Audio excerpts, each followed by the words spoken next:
I wish that I was an angel that will never face temptations.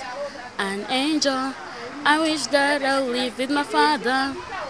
An angel. The year 2002 saw the advent of the free primary education program. Many Kenyans celebrated the feat as a major step in the right direction. However, few would have predicted the challenges that would come with it. It is almost 10 years since the inception of free primary education in this country, yet Kenya is facing immense strains from a myriad of issues. Among these is class absenteeism. Absenteeism, yeah.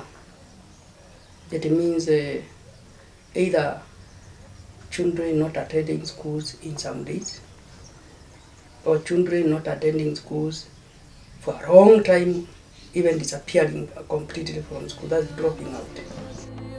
According to a 2011 annual assessment report by UWEZO, many factors contribute to children missing school, and one of them is absenteeism. More than 4 out of 10 students miss school and 13 out of 100 teachers miss school daily. In Nairobi's Kasarani constituency, absenteeism in public primary schools is as prevalent as in any other region in the country. However, what causes it is unthinkable.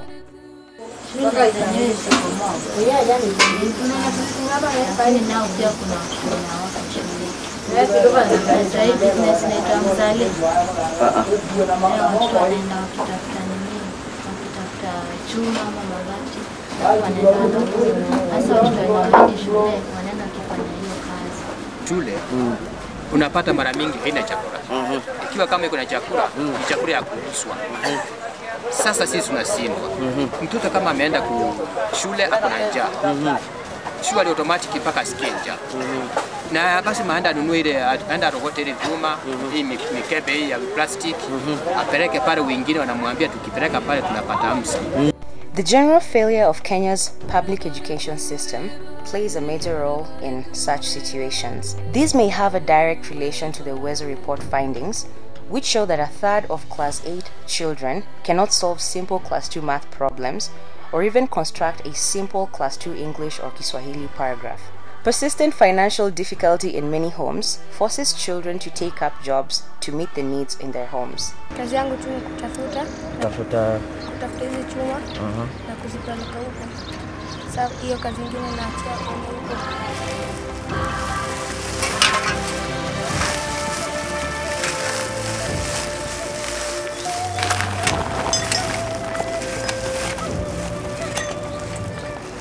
Na mbona hiyo kupimisha leo? Hao watu wenye tunapimanga wanachukuanga in kgs, hawachukuangi half. Na ningeongeza hii kwa zenye nimeuza, ningetoa 5.5. Kwa hivyo nikaonelea hili nichukue, niongeze half nyingine, ndio ifike moja, nizekiwa moja. I hear that they send children to collect scrap metal, and when they bring them back, they are weighed and then the children are paid.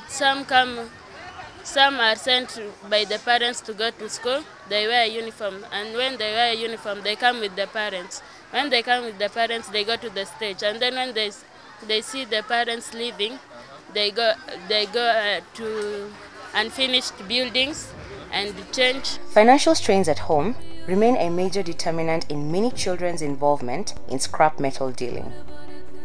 Lack of food is a common cause of absenteeism as kids struggle to get that need met. Sometimes they don't have food at home, but maybe the parents are not working and they need that food. They need something to sustain them at home.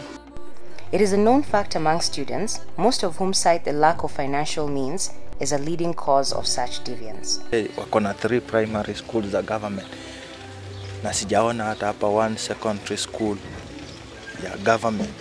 So where do these kids go after finishing their KCPE exam? Badala ya kuokota hizi chuma tukua tunaokota, those plastics, polythene, nini hizo, wataanza kuiba, na definitely wakianza kuiba, hii area itakuwa mbaya. We did call all the scrap metal dealers, and we informed them that whoever will be caught buying these scrap metals from children, they are going to be taken to court. We are talking to the school heads as we want to know why the school children are leaving school why they are not reporting in classes. And we conduct day-to-day meetings with the head teachers to know the reason why the students are not going back to school. We normally have AGMs once per year. That's annual general meeting for the parents. And during those meetings is when we sensate the parents on the importance of the child being in school, but not collecting those scrap metals and selling them. So we have those meetings, and they normally assist a lot. The headmistress of Kasarani Primary School points out that such meetings have not been held since 2003. From the time we had started the free primary, we have not met to say this is what we are supposed to do. So it is only each one of us is talking separately. Observable laxity among the authorities in dealing with this issue will not contribute to any resolutions. It is no doubt that regular school attendance is pivotal in shaping the kind of individuals children turn out to be. Realization of dreams remains a major priority for children, and with collective effort, we can all make their dreams come true. I would like to be a lawyer. I'd like to be a teacher. Pilot. That's what I want in my life.